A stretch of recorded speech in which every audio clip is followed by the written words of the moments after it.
I began visiting this new health drink tea/smoothie shop by my work.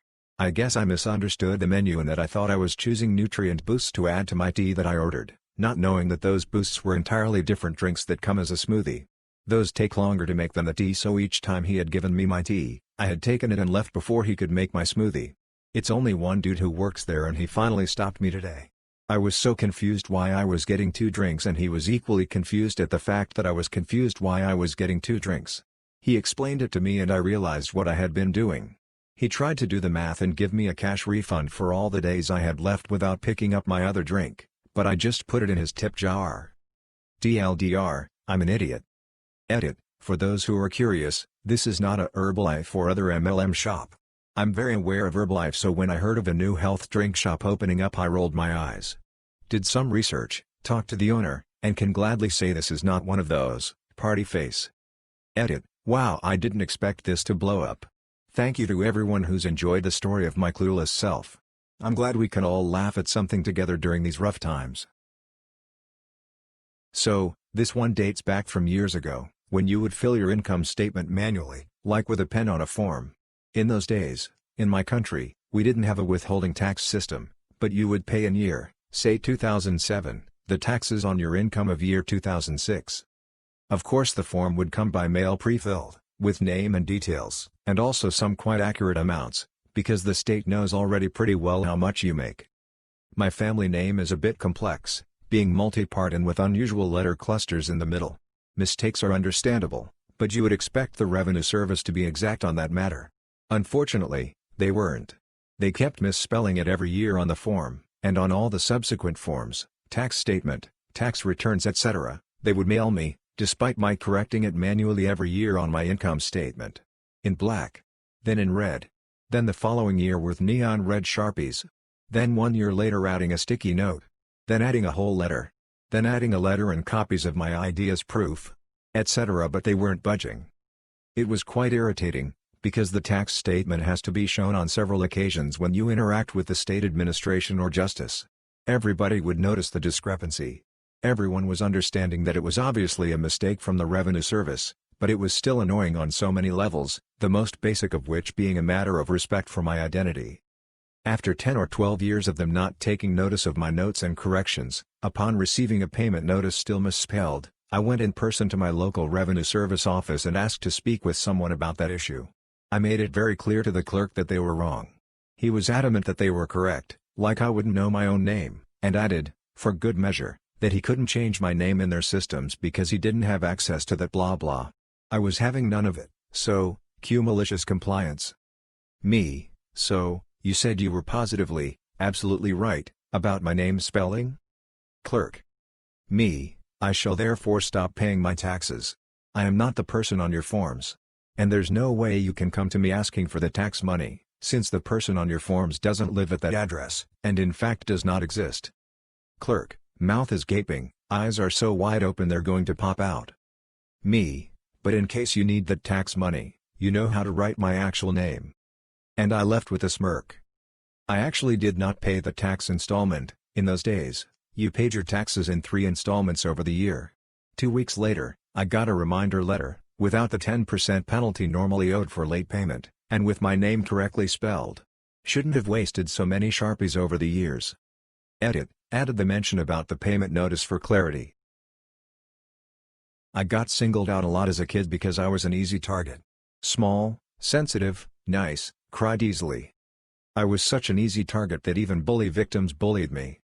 It usually didn't bother me, in fact, most of the time I didn't even see it as bullying because I was just that naive. However, every summer, my mom sent me and my sister to vacation Bible school. The church it was hosted at had a bunch of blackberry bushes in the back, and during VBS, we'd usually have a few activities outdoors. One year was cowboy themed, so we had lasso lessons back there. VBS was hosted usually right before and or right as the berries were getting ripe. Because no one wanted to eat underripe blackberries, I was nominated to test a few for ripeness. Every day a week, I'd be forced to eat a few berries that were often horribly bitter, and everyone would laugh at me when I had to spit it out. This happened every year since kindergarten, up until about middle school. One year I decided I'd had enough.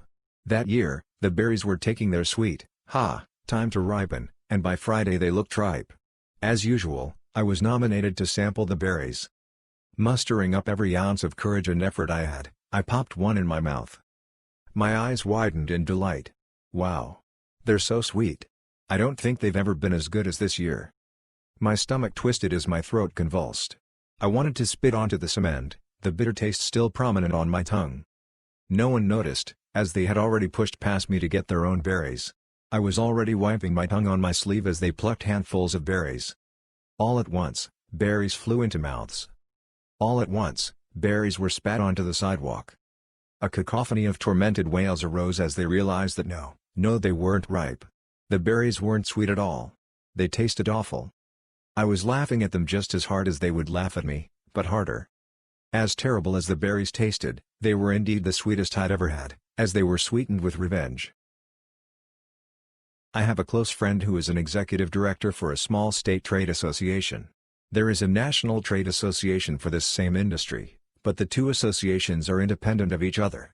The national trade suggests that the two associations partner on an event in her state and split the profits.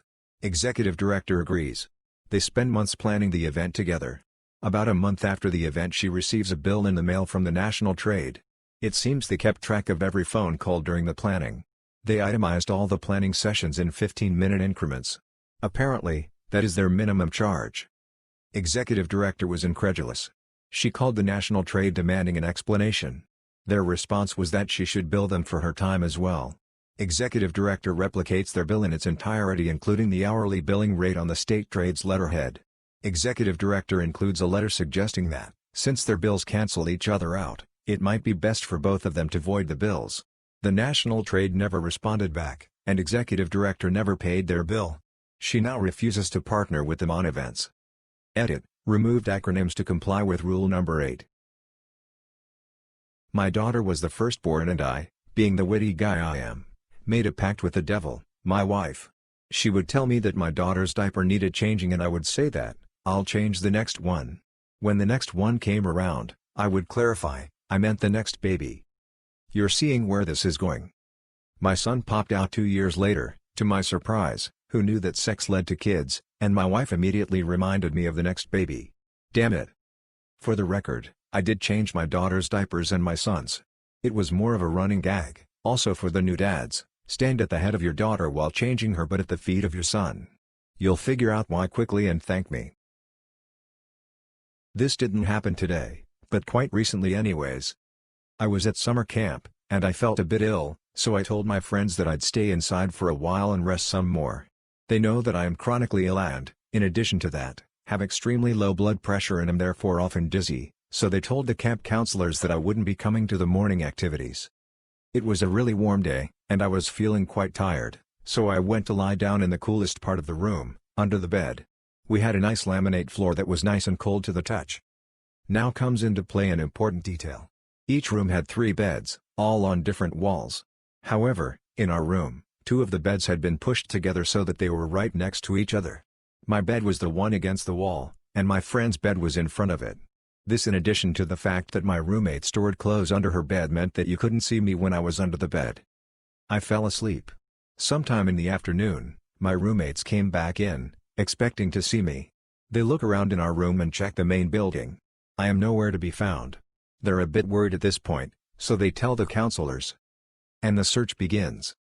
After rechecking our room and all of the common areas, they try searching for me outdoors. The camp buildings are located at the edge of a large forest, so there was the possibility that I could have gone for a walk and got lost. There was also a large lake, so they also considered the possibility that I had gone swimming and drowned. Apparently the counselors looked for me for over an hour and even considered the possibility of someone having kidnapped me. They were about to call my parents and then the police to report me as a missing person when one of the other kids suggested, "What about under the bed?" They laugh it off, but decide to check again just in case. One of my roommates looks down, sees my arm and screams. I wake up and everyone is relieved. I was pretty embarrassed at the time, but it makes for a pretty good story. For the rest of the camp, I got a lot of jokes and comments about remembering to sleep on top of the bed next time. DL, drive. I fell asleep under my bed at camp, and the counselors almost called the police because they couldn't find me. My daughter took a thermos with hot chocolate to go to friends, but didn't drink any of it, and left it on the kitchen counter when she came home. I did see it, but decided she should clean it herself, instead of leaving everything for me, so left it where it was, and told her she should clean it. FFWD 2 days, and I mysteriously find the thermos cap halfway through to the living room. You'll be able to guess the sight that welcomed me when I walked into the kitchen. Thermos blew its top off, creating a puddle of pieces of fermented hot chocolate, and a nice Rorschach ink blot test type brown stain on the ceiling. What did daughter say when I showed her the scene? Darn, why didn't we install a camera in the kitchen? Ooh. Can we do it again so I can film this? TL, Doctor, I left a thermos with chocolate on the counter. It exploded. I work for a pretty popular bank that offers online bank accounts.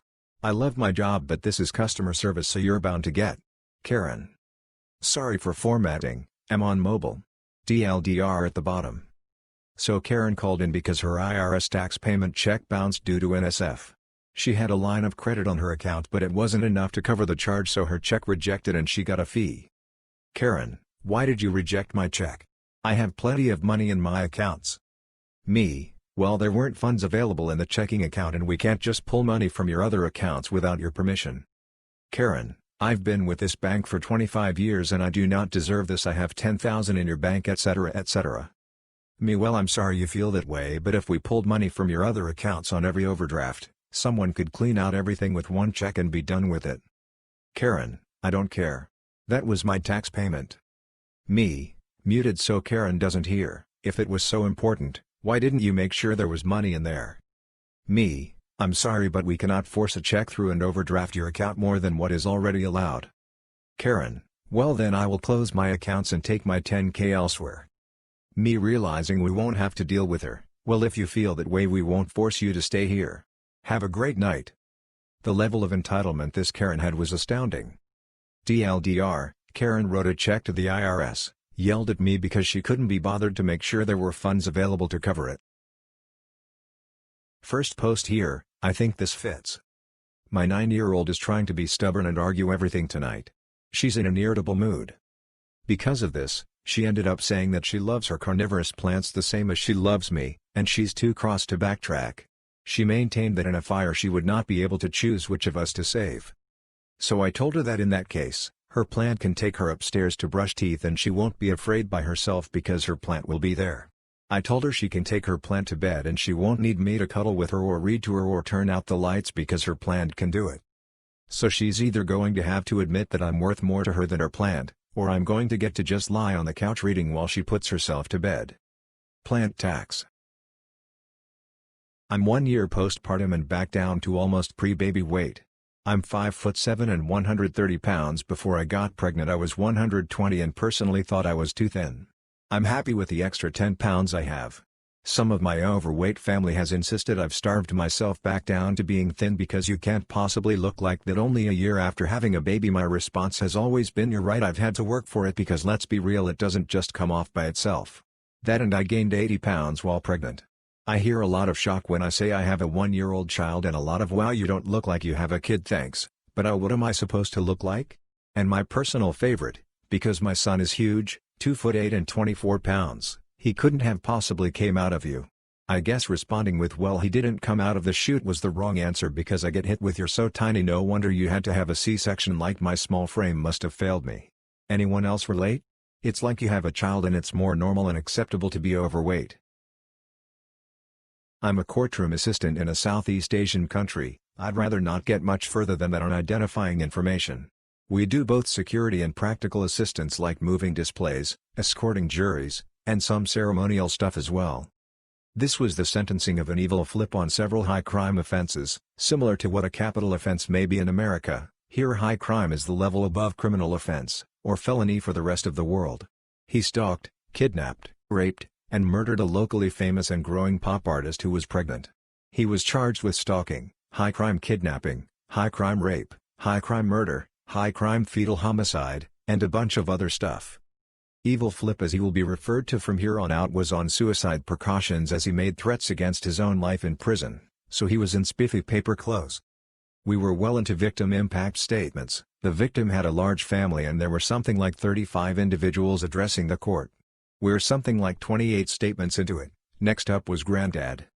These are always really emotional, families are always really upset for good reason, but this 80-plus old guy is the worst I can remember.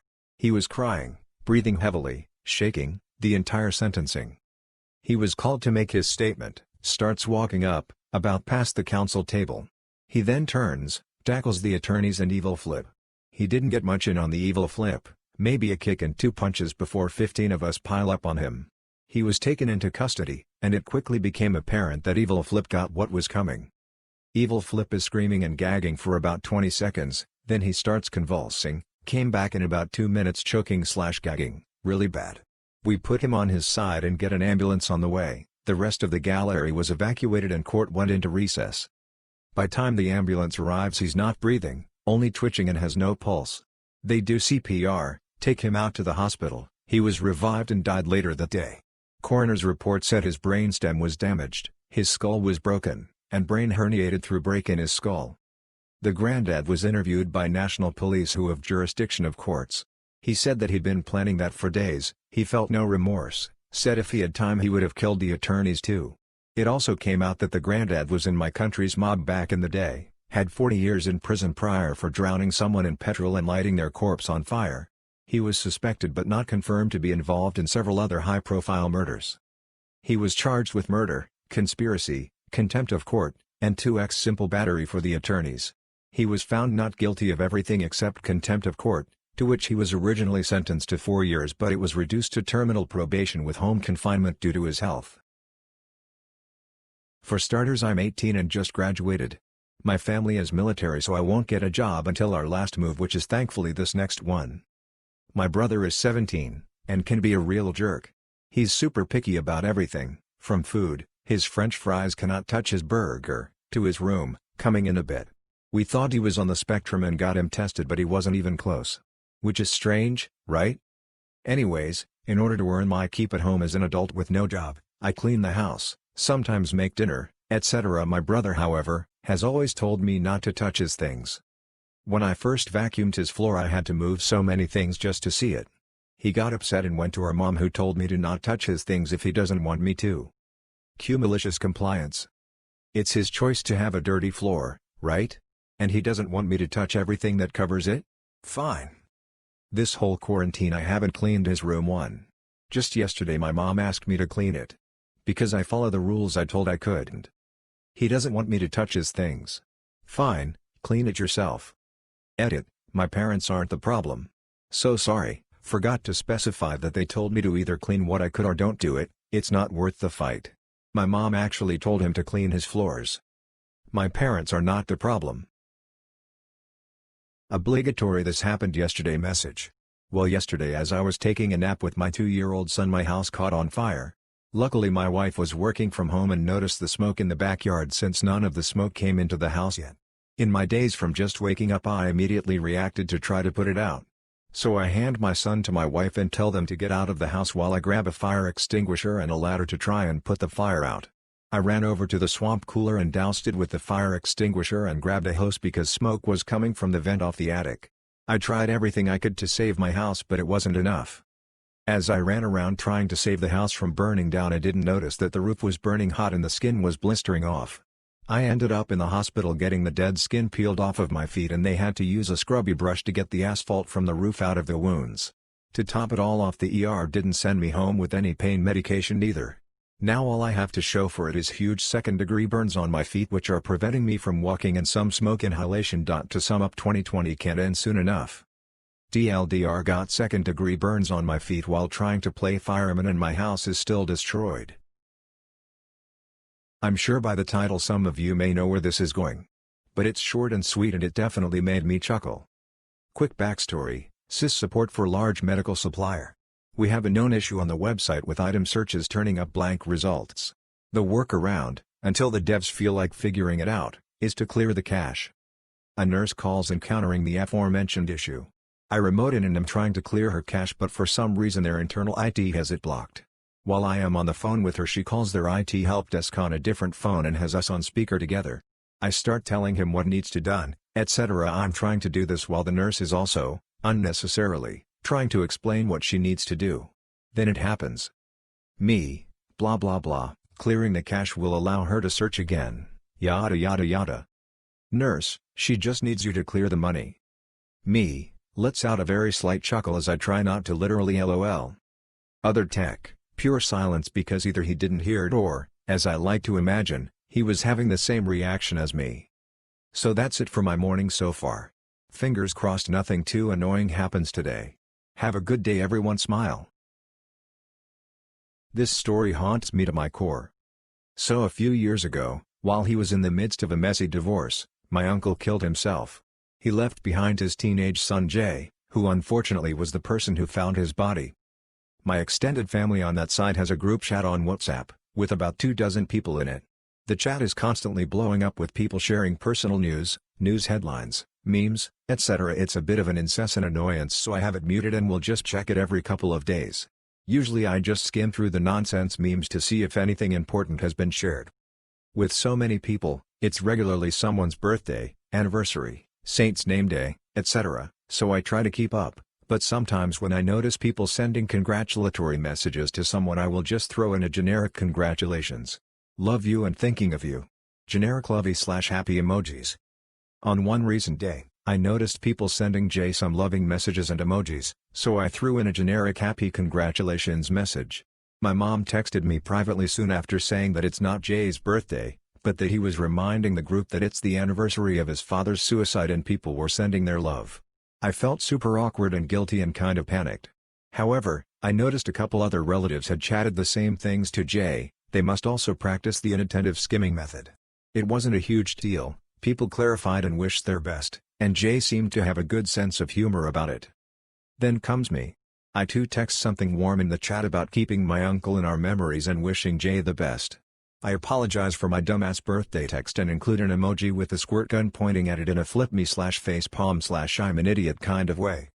Later that evening I was catching my fiancé up about my day and I mentioned this cringeworthy event in the family chat. I showed him the messages that I wrote, and suddenly he looks horrified. He says, of all things, those are the emojis you choose to send? It suddenly dawned on me, and I felt all the energy drain from my body. My uncle died by shooting himself in the head. DL, doctor, I made a perfectly timed literal gun suicide emoji joke, on the anniversary of my uncle's suicide, to my entire family. This was literally years ago. As in when I shopped at this kids only clothing store and now I am 23 YO, but anyway, I was with my mom and she was reaching for a pair of jeans for me while I was back with our cart a few feet away, and the customer browsing the jeans next to her says to my mother, "Don't you just love their clothes?" My mom responds, "Yes, my daughter loves this store." Then the customer says, "I love it too, the clothes fit me great." My mom stopped reaching for the jeans and was completely stunned. The customer didn't even flinch and kept browsing, not noticing my mom completely shook. This about my ex's mother, who is also a Kevin but is about his mom. She had been some health problems, nothing too major, aftermath of the flu. So she had come back from the doctors and was telling what happened. The doc asked if she could breathe some equipment thing to measure her lung capacity or something. Don't know, but it was like a breathalyzer. She then started going on that it took several to get results because she wasn't breathing out long enough. Me and ex confused on why it took so many attempts, the queried her some more, then she decided to demonstrate what she was doing. She opened her mouth really wide and let out the smallest puff of air. We both stared at her. She then said the doctor was telling her a technique on how to blow in the breathalyzer long enough. He said she had to breathe in deeply and make her lips into a circle, put them around the breathalyzer and breath out. At that point I pretend there was something important on my phone cause I couldn't keep a straight face. X was giving me the side eye while he was teaching her how to blow a bubble. She still wasn't quite getting it. So I'm not tech support by trade. I'm a network engineer, but as a person in a technical job that makes me support for all technology for everyone I've ever met. I try to fend it off and succeed most of the time, but close friends and family sometimes slip through the cracks.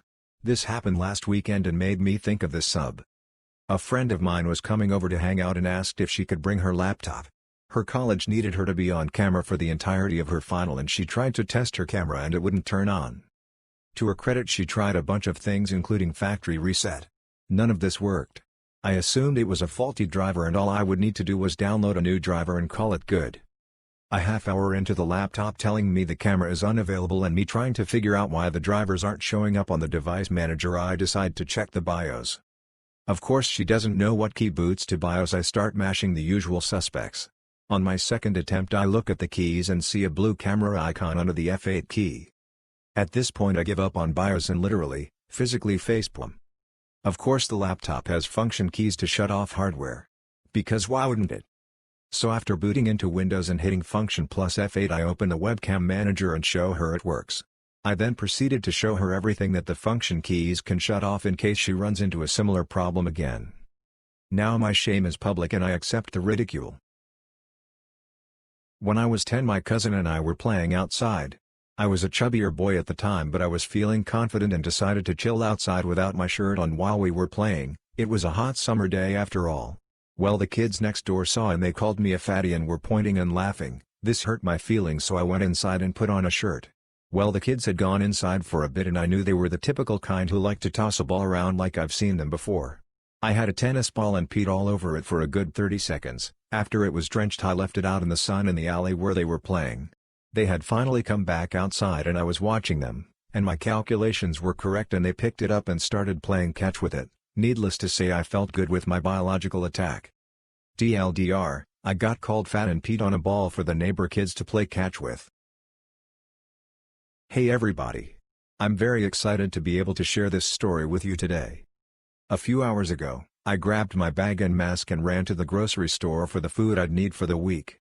I didn't want to spend too long with a face mask on, so I hurried from aisle to aisle. Finally, after I had everything I needed, I headed to checkout.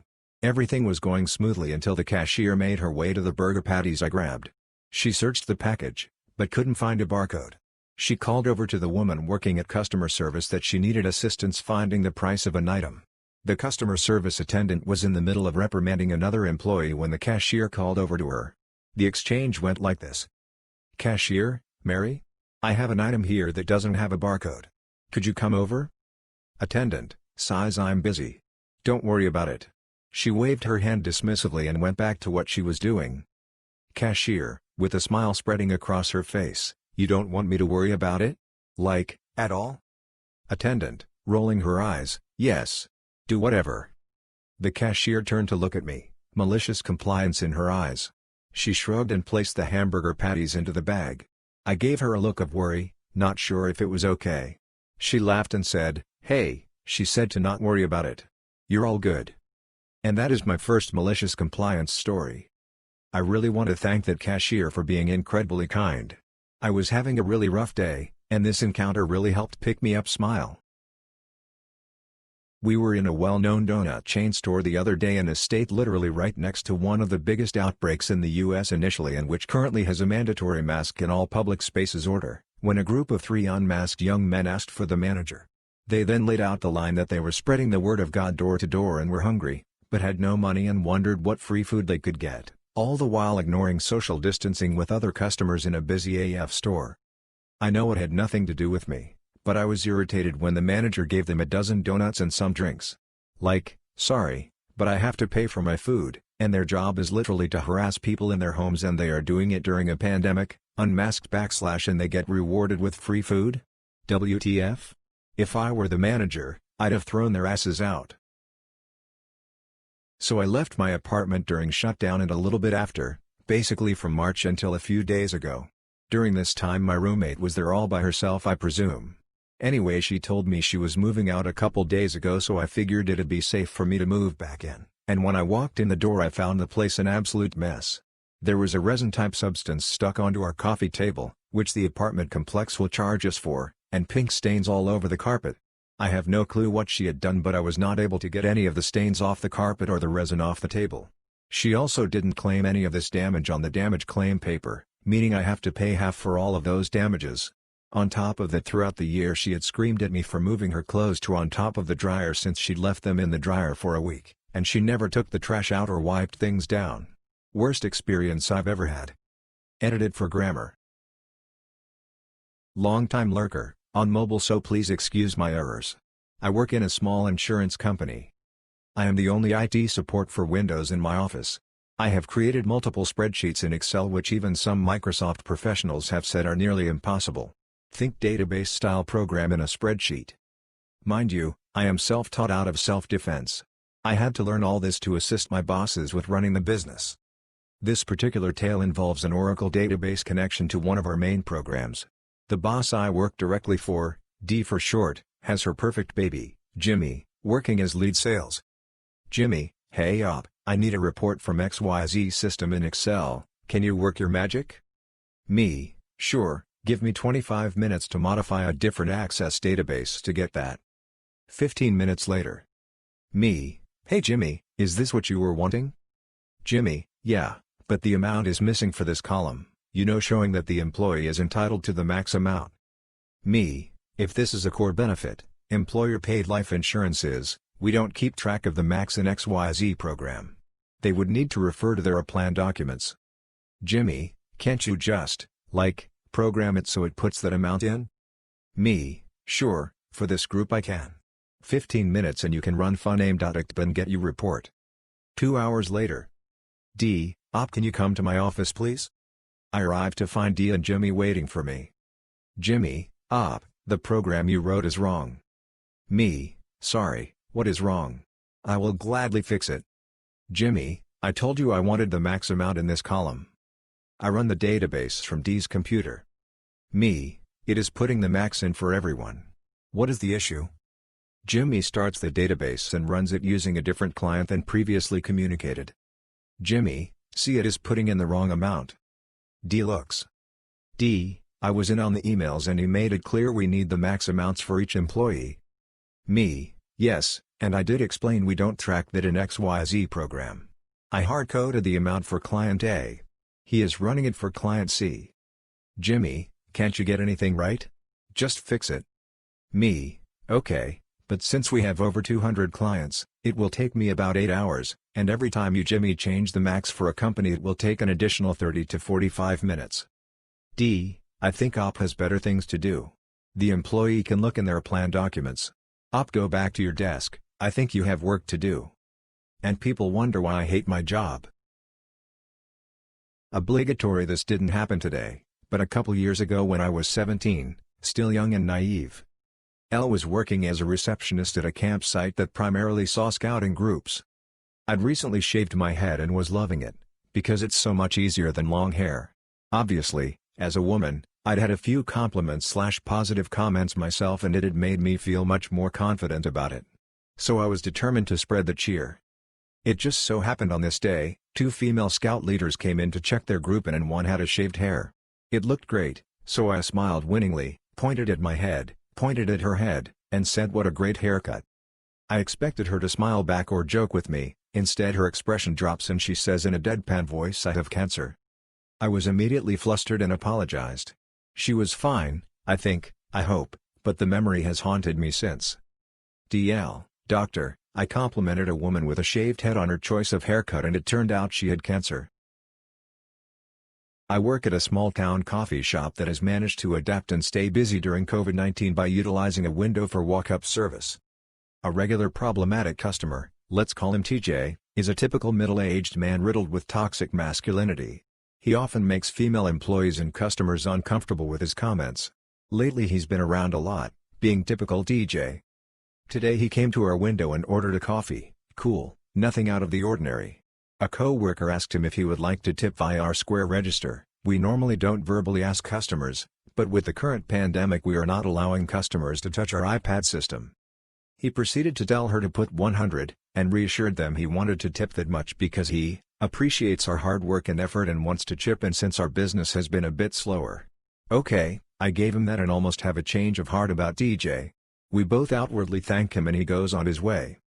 I text my boss about this uncharacteristic interaction with TJ and through their end of the register system she was able to look at the transaction. They noticed that not only was the credit card he used not in his name, but in his boss's name, on their company card. Typical TJ. What a D-bag. Remembered observing this beautiful act that happened a year ago at my aunt's place. They've a pretty sizable inner courtyard, in the center of which my aunt has a few small plants. She believes that you should always sing a hymn while watering these plants. My cousin had recently joined them there for a vacation, and so he was helping around the house and a responsibility he took up was watering the plants. Now one day I visit them, and things are going well. Suddenly my cousin remembers he hasn't watered the plants, and so he gets up to water them. My aunt sees this, and as he gets up, she chides him, and at the end says you need to sing while watering them. Now obviously she wanted him to sing a hymn that was pleasant. What she forgot was his admiration for rap music. Suddenly, out of nowhere, we hear him singing the lyrics to Kendrick Lamar's Humble at the top of his voice. Now my aunt and uncle are rather traditional, so these lyrics really made my aunt embarrassed, while I'm sitting there enjoying this impromptu rap performance. The legend finishes watering them and just casually returns, humming the song all the way. I've never seen him watering them since then. Another MC post just reminded me of when I was in secondary school, 16-17 years of age. I used to wear my school uniform and a red fleece and constantly get into trouble by the deputy head because our school colors were green not red. I had just moved to the higher year when it was mandatory to wear a blazer. The rule was you had to be easily identified by wearing a school blazer. I took malicious compliance and for the last 2 years of school I wore denim jeans, sometimes mesh tops, I was a goth, and my blazer. The deputy head couldn't say anything because I was easily identified by my blazer. NB title should say fine not fined, smiley face.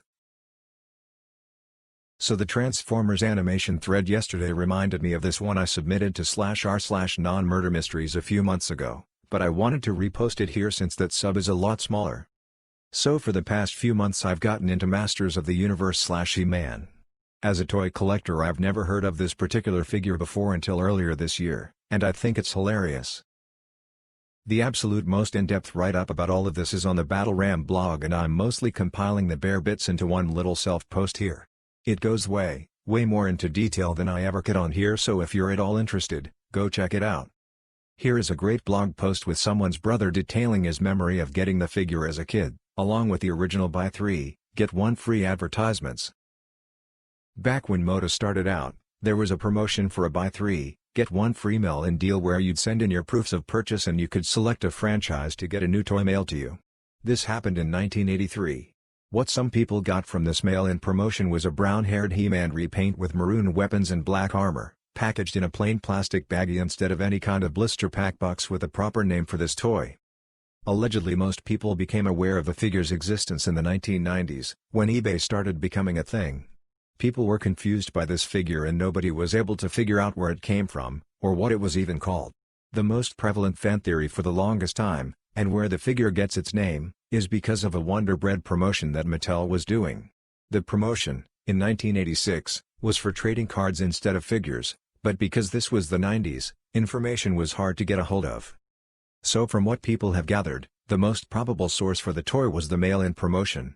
However, people continue to be stumped by why exactly they went with giving away this recolored He-Man. Theories go from it being a prototype for a Conan the Barbarian toy line, to being a test color run for the character, to being a prototype for the character Buzz-Off, who wears armor that snaps over his head and body, instead. Mattel themselves apparently have no record of this figure nor its promotion, which makes it even more baffling. Still, the molding on the toy seems to be genuine for the toy line and seems widespread enough that it would be hard to hoax. To this day, nobody seems to be certain about the production of this toy. In 2010, Mattel paid homage to this in their Masters of the Universe Classics line, with Wonder, a He-Man repaint with a logo on the back of his armor that looks suspiciously like the Wonder Bread logo. Technically I'm a furloughed supervisor, but I'm more like a glorified server. I only work large parties for one of the world's largest companies that can accommodate large parties. This month last year I averaged 50-ish hours a week for the month. That includes all weekends as doubles 14 hours per day. I visited the property last week. We went from 6 mangers to 3, and the newest guy was working at half pay. He was doing the cleaning crew's job in the morning since early June. He's gone now too. I don't really have a point, I'm just bummed about what was going to be an amazing year. We had it all. Great cooks, great servers, and best of all great mangers. We were killing it before COVID. I hate 2020. So, some months ago, I got a couple dozen eggs from my mother. As I used them up, I took the leftover 2 out of the carton and plopped them into the box with a few individually wrapped servings of cappuccino next to the toaster oven. I live in a tiny studio apartment, every bit of room is precious. Today, around 4 a.m. as this flip-up culminated, I wake up to a small explosion. It sounds like the breaking of a light bulb. I look around, everything's fine, nothing has broken. I check around the oven and there's a foul smell so bad I want to puke. I start moving everything and lift the box of cappuccino I haven't made in a while, and it starts dripping light brown liquid. I look inside and sure enough, there's 2 eggs in it I forgot, and one of them is cracked. The egg exploded, pulling this coffee plus rotten egg mixture onto the counter. I've been dousing the counter and the sink in every strong-smelling cleaning agent, but the scent of rotten eggs still lingers.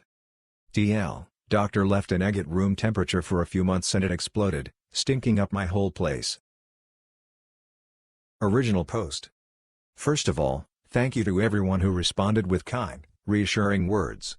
It truly made my day a lot better. So we talked with each other yesterday face to face and he expressed that he had feelings for me too. He said the reason he hasn't expressed this so far is because he's always been scared that it could potentially ruin our friendship and he didn't want to ruin that. Right now I'm beyond ecstatic since he asked me out on an official date for Friday. We kissed yesterday as well, totally sober, and it felt amazing. It was so nice to be able to kiss him and to be able to express how I truly feel about him. So yeah, I guess that's my update. I kissed my best friend drunk and it turns out I've got a boyfriend now. TLDR, update, I kissed my best friend when I was super drunk and wasted. He didn't kiss me back that night but asked me out on a date. Plus we had a pretty heavy makeout session which has created even more butterflies. I guess I have a boyfriend now. Guess it wasn't really a flip-up lol. This happened my last week in retail. I was senior clerk in a liquor store. One Friday evening this young lady comes in and we couldn't help but notice her, because the heels were incredibly high, the jeans skin tight and the top barely covering her assets. At my age pretty girls are a perk of the job. At my age I remember chasing young women when I was that age, but now I can't remember what I wanted them for. I'm 3 times this girl's age. I saw her pick 1.75 liter of Svedka Swedish vodka and walk down the aisle. Like most retailers we do not allow merchandise in the restrooms, but the girl had in with the vodka. I called the manager, female, and explained. She went to the ladies' room, to announce that merchandise was not allowed in there. The girl doesn't respond and the door is locked. The manager comes up taut he registers to call police. I was told to wait outside the ladies' room. If the girl came out with the bottle, I was signaled the manager so she could cancel the police. It might have been a simple mistake. A second later, the door opens and the girl comes out. I couldn't believe it. She had this large bottle of vodka stuffed into her skin-tight stretched denim jeans. I looked at her and politely told her that was not going to work and it would be best to go back in, fix her jeans and pay for the bottle to avoid the police. She stood there for a couple minutes to argue with me, that she wasn't doing anything wrong. I was done, it was late. I looked her up and down and said, "Miss, there is barely enough room for you in those jeans, please don't think I'm so old or stupid that I'm going to overlook the bottle of vodka stuffed in your jeans." She looked to the storefront and saw the police car pull up, and ran back into the ladies' room and locked the door. The 2 officers were great guys and huge. They knocked on the door and identified themselves as police and told her to come out, because she wouldn't like it if they forced the door to come in. She opened the door and almost fell on her face. She had guzzled half of 1.75 liter, half gallon, of 80 proof vodka and was drunk off her butt. The officers cuffed her and half carried her out. The one officer went to hand me the vodka bottle. Since everything was on video, I reached into apron pocket for gloves.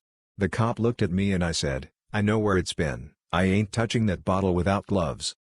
If I remember my youth, I bought a lot more booze for a girl that pretty, but to be dumb enough to think she'd stuff it inside a pair of skin-tight jeans and we wouldn't notice? How dumb are these fools?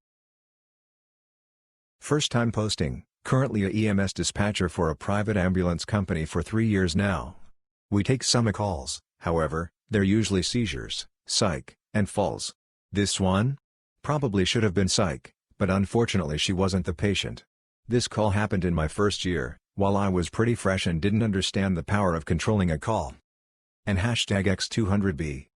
Me, okay, tell me exactly what happened. CLR, yeah, my mom fell in the other room, you know we have her locked in there right now, but yeah she fell and I think she may have hit her head. Me, okay, are you with her now? CLR, well, you see, she has dementia, and we live in a new home, so she is locked in there.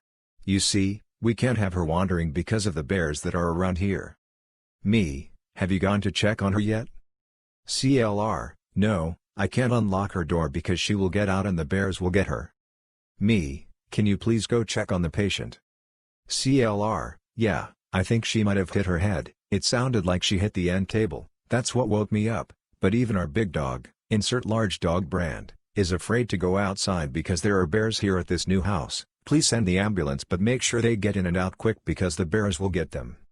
Rinse and repeat for literally every one of the 10 questions involved with a fall. I was essentially working with a third-party caller as she flat out refused to unlock her mother from the room until the imps got there, let alone even go look at her. And #X200B. I kid you not, I heard way more about these bears than I ever got out of her regarding her fallen mother. While I may have wanted to bash my head into the desk repeatedly asking her the questions, now I can have a good belly laugh over it. From what I do remember though, Mom was transported alright, and no EMTs were mauled by the darn bears. I work at a dual property. I'll agree it is a confusing setup, but there are signs. You walk off the elevator and got to your right for one check-in desk and to your left to the other check-in desk. With business so slow, we have set up only one desk with 2 separate computers, and blocked the other side with like 3 chairs, and a long couch that you have to move to get around. There are also signs that say this way to check in with pointing arrows. Why would anyone look at the setup and think how bet I need to move this couch, walk past the arrow pointing in the other direction, into this dark room, to check in? On the same page, so many times people come up to the desk and give me their name, and when I can't find it, I ask, are you staying at the SH or the SW? They look at me and get mad. Well, I don't know. How do you not know? How did you make the reservation? Granted, it is not a normal setup. But when you make a reservation, you make it at a specific hotel regardless of the actual setup. People just don't pay attention.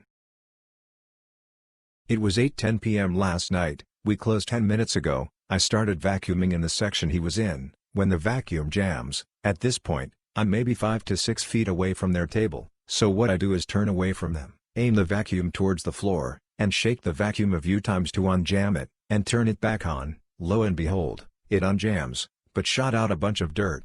The second he saw it happened, he stood up, threw his fork at me, which only missed me by a foot or two, yells a few swears, says I got expletive / in his expletive / food, then stormed out of the restaurant. I apologize, ask if anyone else got stuff in theirs. They all say no. I check the man's food, no dirt or anything. I take the food back to the dish pit, ask the dish if he sees anything. He also says no. I let the manager know and ask him if he could find anything. He also says no. I throw the food away and have the manager comp it anyways. He comes back in. I'm cleaning up the dirt that shot out of the vacuum. Let me remind you again, I was 6 feet away, the vacuum was aimed at the ground, and I was in between him and the vacuum. He comes back in, gets in my face without a mask, starts yelling how I'm a disrespectful little expletive / who shouldn't be expletive / vacuuming when we're eating and I have no common sense or respect, huh? I tell him to stop disrespecting me and to please stay 6 feet away. He says more insults and swears and runs up to the register to the manager, who just ignores everything he says about me. Fast forward to tonight's shift, my manager tells me I saw that expletive / saying stuff on a Facebook group, and he was lying out of his ass. 20 minutes after that, I get a text from my mom showing some post about bad service that happened, but he didn't know his name and was asking if anyone knew. Thankfully, my mom didn't say anything. Just wanted to rant. I've been sick of all the rude people and Karens dining in. I could make whole other post about the multiple people a shift who try to walk into the kitchen. I am very ready for when I turn 18 so I can become a cook. First post ever. Hope you all enjoy. Background: this happened about 6 to 7 years ago, so I don't remember all the details, like exact pricing and stuff. I used to work sales at a sporting goods store in Cali. We had some canopies on display because they were on sale. We had a 10'X10 straight leg, a 10'X10 slant leg and a 12'X12 slant leg on display. The measurements are taken from the bottom of one leg to another, important for this story. Cast me LWMHFG, lady who must have failed geometry, L for short. So, I get called to the canopy section because LWMHFG needs help. Me: hello mom, how can I help you? L: I wanted to buy a 10'X10 canopy. Me: okay, did you want your canopy to have a lot of shade, or to be sturdy? L: sturdy. M: okay, I recommend the slant leg 10'X10. I pointed to it. L: but that one doesn't have much shade as the other. M: right, because the legs are slanted to make it more sturdier. L. So then which one should I get? M. Well, if you want more shade get the straight leg, if you want more sturdy, get the slant leg. L. Why is that one called a 10'X10 if it doesn't have as much shade on it than that one? M. Because the measurement is taken from the bottom, not the top. So, the slant, literally slanted my arms, is a 10'X10 but has less shade. L. Well what about that one? Pointing at the 12'X12 slant leg. M. That is the 12'X12 slant leg. It has a little more shade than the 10'X10 slant leg and is just as sturdy. L. Why does it cost more than these two? Pointing at both 10'X10.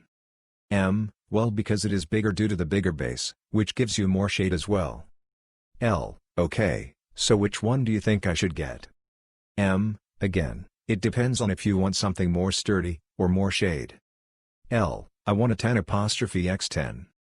M. Okay, which one? L. Which one is the best? M. I'm sorry Mom, I think I need to get you a manager that can help you. At that point I walked away, told a manager that this lady needed more help than I could offer and went back to where the shoe section was. My silk can be a bit of a Kavina, she's also an entitled, narcissistic pain in my ass a lot of the time, but this particular time she was just, well, Kavina. Also important to the story, we live in Australia so Christmas equals hot. She and my Bill and their 2 kids live 4 hours from us, thank goodness. Several years ago they came to visit straight after Christmas, initially planning to stay for 3 nights. The visit was actually going really well and it was decided they would extend their stay by 3 to 4 more nights, they ended up staying 11. Once the decision was made, my Sil asked if there were any shopping centers nearby. Me, yes. We live in a capital city. Why? Sil, well, I'll need to buy more clothes for the kids. Me, why? Sil, well, I only bought enough for 3 days so they'll run out. Me, you could wash them? It's like 35 degrees outside, they'll be dry before you finish hanging them out. Sil, appearing genuinely surprised, oh. Yeah. I guess that would work too. This woman has a bachelor's, master's and a PhD. It astounds me that she has actually managed to function this long. She's also training her son to be a Kevin. On the same visit he was asked to empty the recycling bin into the large bin outside. When he got there the bin was full. So he tipped it all out on the ground next to the bin. He seemed genuinely surprised and confused as to why that wasn't what we wanted. Woman face palming, woman bowing, woman bowing, woman bowing, woman bowing. When the virus first hit I was out of John for a while, not because I was fired, but our company wasn't being hired anymore. As a fix they set it up so some of us could go help out at stores we would normally travel to buy cleaning or stocking. For a good month at least I was just standing by the front door, in a cart area, cleaning the carts. Here are some things that happened while I was there. People would see me clean one and then would create a line as if that was the only clean car when I had specifically separated a line of carts from the rest. What do you think I'm doing just chilling between the carts? Why are these carts specifically separate from the others? People would take a cart, that again was set aside cause it was already clean, and then proceed clean it themselves as well.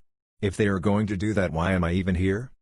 Several times every day, I quit trying to count. I would be in the process of cleaning a cart or just finishing one and someone would come up and ask is this one clean? No, I'm just rubbing the virus into the metal, what do you think I'm even doing? Was at my local shopping mall, and there's a raised sidewalk through the parking lot to the main entrance, with parking on both sides of it. A red F-150 from a hardwood and trim company was backed into one of the spaces adjacent to this sidewalk. What makes him an idiot? He had a long piece of lumber, mostly, in the bed but leaning on the tailgate, sticking halfway across this sidewalk at head height. Naturally, he didn't have a red flag on the end of it to make it visible, required to be street legal if your load extends past the back of the vehicle. Also naturally, I reported it to the security guard on mask check duty at the entrance. No lives were at risk for this problem. Background: I work for a third-party help desk. I got a call from someone telling me they need administrative privileges to download some software. We're able to do this. Due to not normally getting calls from them or needing to remote in, I didn't have the remote software up and running. To do so I have to use Citrix. Ugh, it takes forever for it to load for me. I informed them that it will take some time to load. When it finally loaded, 2 minutes max. I ask them to navigate to a site so they can enter a session key. I've never had to go to a site before, they always just can do it. I've worked here for 20 years. Me, well, this is how I'm instructed to do this. This is time sensitive and I don't have time for this, can I talk to someone who know what they're doing? Me, not allowed to actively transfer calls and knowing it's would have taken me 30 seconds more to download it, well, I can do it, but I can get this escalated for you. Yes, this is time sensitive and I need it done. Me, knowing it could be a few hours if not the next day they would get back to them, okay, I'll get this ticket escalated for you. Doctor, I could have solved the time sensitive problem in another 30 seconds, but since they asked for it to be escalated it will be a few hours if not tomorrow till it's looked at. Breakfast in our restaurant consists of either a breakfast buffet, with everything one could possibly want for breakfast including drinks, or an a la carte menu that usually ends up costing more. An old cowboy type is sitting cross-armed and frowning at one of my tables. Me, good morning. The customer speaks without looking at me. Customer, coffee. Me, sure, I'll be right back with. Customer, don't run off, I'm ready to order. I want 3 eggs scrambled, bacon, ham, white toast, and an orange juice. Me, sure, I can have that right out for you. However, just so you are aware, our breakfast bar does have all of that for a little less. It has fresh fruit, yogurt, pastries and bread, all the breakfast meats, and a chef that will make you eggs and omelets to order. This must somehow offend him because, seething, he barks at me. Customer, I am not waiting in line for eggs. That is just corporate greed. I did not see fit to correct him that profit margins on the a la carte items are far higher, but instead happily rang in every item individually as he had requested, amounting to approximately $30, about $12 more than he would have paid had he walked the 20 feet to the buffet. Bartender at a local pizza joint. My buddy came in after a long day dealing with his 2 sick little girls. He tells me a story from today about the littlest. She's screaming for him from the bathroom. She states she's been waiting for 60 years for him. All she wanted was a cheese pizza from our place. Since they were sick he went with something more appropriate for upset stomachs. But you can guarantee I got him a gift certificate for a cheese pizza for her when she's better. Nice to have good customers to even out the bad ones, lol. I worked in housekeeping in a hotel for months up until this past week. I'm now 35 weeks pregnant. I was scheduled to work 5+ days a week, with 20+ rooms to myself. I came into work recently, because I was on the schedule, and I could barely walk. I couldn't bend my back and my ankles were hugely swollen. I had been in L&D the night before to stop contractions. We didn't have many rooms, but 5 housekeepers in-house. Everyone was almost begging my manager to send me home, as we had too many housekeepers for the amount of rooms. Now, I'm huge at this point in pregnancy. I can't bend too far forward in general. My manager and I, discussed a couple weeks ago that she didn't want me cleaning bathtubs, so I was to have another housekeeper come clean my bathtubs. No biggie, I was fine with that. Well, the day before I quit I had went to find another HK to help with a bathtub. Said manager stopped us in the hall and asked what we were doing socializing on the clock. We explained that she was going to clean a bathtub for me and would go right back to her rooms. She yelled at me and said that if I can't do my job, I need to quit so that she can hire someone who's willing to work. I explained that it wasn't that I wasn't willing to work, rather that's one small task that I myself struggle with accomplishing. She didn't care. She continued yelling at me. Now, I've always hated being yelled at, so I spent the rest of my shift crying while cleaning my rooms. I got home from work, still crying. My boyfriend became extremely upset as I told him what had happened. We decided that it's in the best interest of our child that I just be done, as it's a lot of emotional trouble as well as physical. So I gave my manager her wish, and I went in and handed in my scrubs and quit. She seemed sympathetic, said she understood, was sad to see me go, and for me to come talk to her after I was released from maternity leave. Fast forward to today, another HK at said hotel was talking to this manager, while recording the conversation to send to me. She asked if I would be back after baby. The manager told her that I was lazy and a crybaby so she would never consider hiring me back. I'm glad I quit. I feel like I dodged a bullet. I'm not sure that I'll ever be able to convince myself to work in housekeeping again. Throwaway account because I don't want my relatives to see this. Every once in a while, about 2 to 3 weeks, my aunt spontaneously video calls me just to see how I'm doing, since we're currently living in opposite sides of the country. I appreciate her thoughtfulness and we're on fairly good terms, so I don't find these impromptu calls annoying. However, her branch of our family is quite conservative, so I've had to keep an eye out for what I'm wearing before I pick up. Anyway, it was shortly before noon and I was just about to make lunch when she called.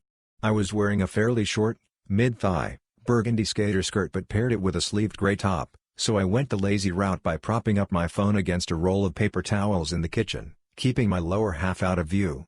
Thinking I'd be fine, I proceeded to pick up the call and chatted with my aunt while going about in my small kitchen. Yeah, so here comes the FU. Midway through preparing lunch I had to blow my nose, so I tried to set my phone aside in order to tear off a paper towel. Keyword here is tried. My phone slipped out of my clumsy hands and fell to the ground. Fortunately it did not break or crack. Instead, it landed right under my skirt, between my feet, with its camera pointing right up at my thong. I have never swooped down to pick up something so fast in my life. Literally wanting the conversation to go anywhere else, I blurted out how cute I found her cat, where he was, and how I wanted to know everything about how he's been doing. Luckily that did the trick, but we had to end the call shortly after and I've spent the rest of the day worried about whether she'll bring this up next time. TL, Dr. Video chatting conservative aunt, phone fell on floor and saw right up my skirt.